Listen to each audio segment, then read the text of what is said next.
बड़ी खबर हिंडनबर्ग की रिपोर्ट पर वित्त मंत्री निर्मला सीतारमण का पहला बयान। अडानी समूह को नियमों के तहत लोन दिए गए। वित्त मंत्री निर्मला सीतारमण ने यह बयान दिया है।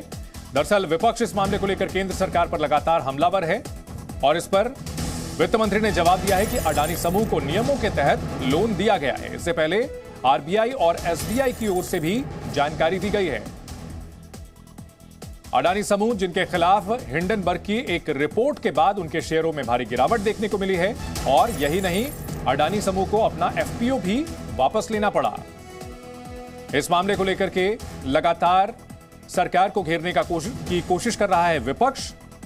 वहीं पहले बैंकों की ओर से इस मामले में जानकारी दी गई। देश के सबसे बड़े बैंक एसबीआई और आरबीआई ने भी इस पर जानकारी दी और अब वित्त मंत्री ने साफ कहा है कि अडानी समूह को नियमों के तहत लोन दिया गया है।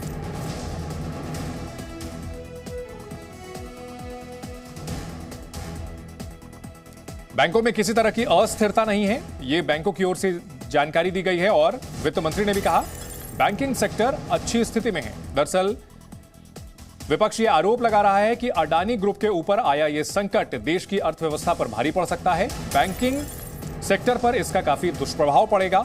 वहीं सरकार की ओर से कहा गया है कि इसमें सरकार कोई पार्टी नहीं है। बैंकों ने नियमों के तहत अडानी को लोन दिया है, जैसे सभी कारोबारियों को लोन दिए जाते हैं।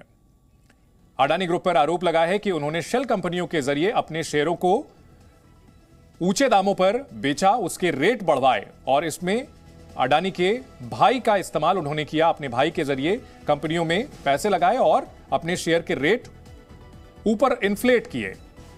अब इस मामले को लेकर सरकार की ओर से दो टूक कहा गया है कि नियमों के तहत अडानी को लोन दिया गया। अडानी ग्रुप को आरबीआई और एसबीआई ने बताया कि बैंकिंग व्यवस्था स्थिर है।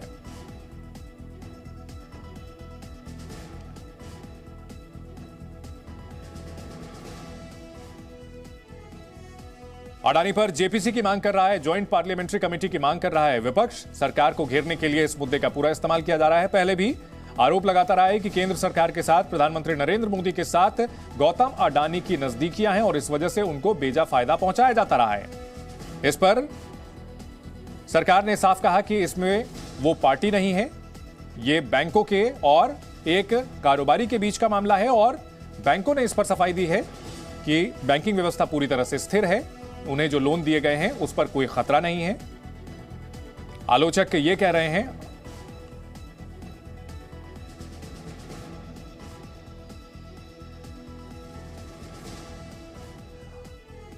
जी मीडिया संवाददाता वरुण दुबे की एक रिपोर्ट आपको दिखाते हैं।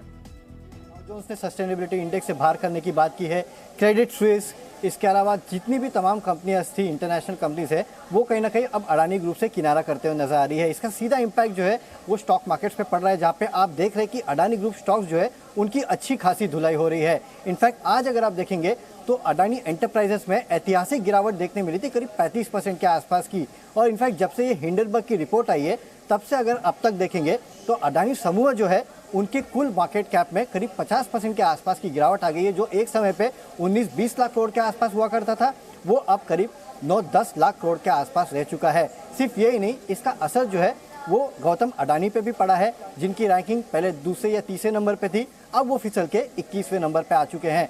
तो और निवेशक कांग्रेस के वरिष्ठ नेता मनीष तिवारी हमारे साथ इस बड़ी खबर पर जुड़ गए हैं। मनीष जी, जी न्यूज पर आपका स्वागत है। धन्यवाद।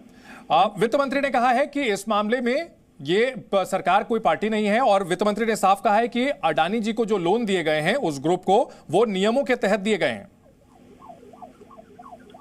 देखिए, ऐसा है कि एक रिसर्च कंपनी जिसको भारत में कोई जानता पहचानता नहीं है, वो एक रिपोर्ट जारी करती है, उसमें कथित कुछ इल्जाम लगाती है और उसके कारण मार्केट में इतनी उथल पुथल होती है कि $10 बिलियन मार्केट का नुकसान हो जाता है जी।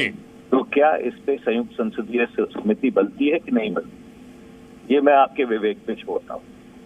कि सवाल ये नहीं है कि लोन या ऋण ठीक तरह से दिए गए हैं कि नहीं जी, सवाल ये है कि जिन संस्थाओं को ये जिम्मेवारी दी गई है कि मार्केट को नियंत्रित करें, भारत की जो अर्थव्यवस्था है उसको सुचारू तरीके से चलाएं, जी क्या वो अपना काम सही से कर रही है कि नहीं, बुनियादी सवाल ये। ठीक है।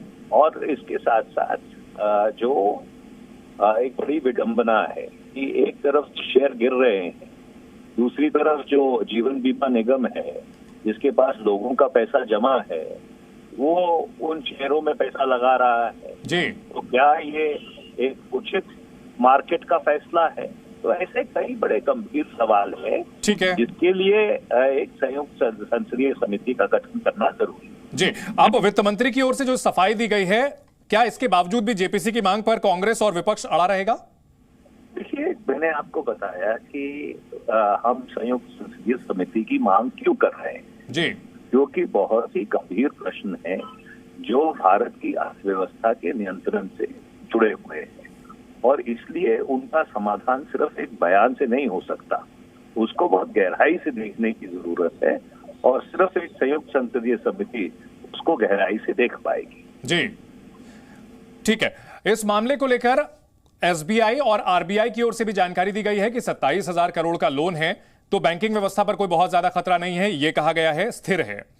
दूसरी ओर एलआईसी की जिसकी बात की जा रही है कि उनके 35,000 करोड़ के आसपास इसमें लगे हुए हैं, उनकी ओर से भी अभी तक इस मामले में कोई बहुत ज्यादा चिंता नहीं जताई गई है। तो विपक्ष इस मामले पर सरकार को क्यों घेर रहा है? सरकार का यह कहना है कि यह तो कारोबारी और बैंकों के बीच का मामला है।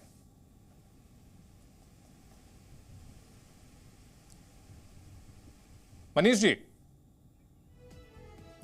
जी से हमारा संपर्क टूट गया है। तो कांग्रेस की ओर से जेपीसी की मांग की जा रही है। वित्त मंत्री निर्मला सीतारमण ने कहा कि नियमों के तहत अडानी ग्रुप को लोन दिए गए हैं। वहीं कांग्रेस की मांग है कि जेपीसी ही इस मामले की जांच करे। इस वक्त की बड़ी खबर, कांग्रेस लगातार जेपीसी की मांग कर रही है। इस मामले पर सरकार को घेरने की कोशिश।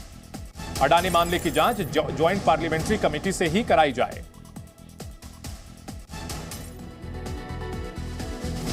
अडानी ग्रुप जिसको लेकर के अभी पूरी दुनिया में चर्चा हो रही है। हिंडनबर्ग की एक रिपोर्ट जिसने अडानी ग्रुप का साम्राज्य हिला दिया। जो अडानी दुनिया के सबसे अमीर व्यक्तियों में शुमार थे, अब वे टॉप 10 से टॉप 20 से भी बाहर हो चुके हैं। उनकी मार्केट कैपिटलाइजेशन लगातार घटती हुई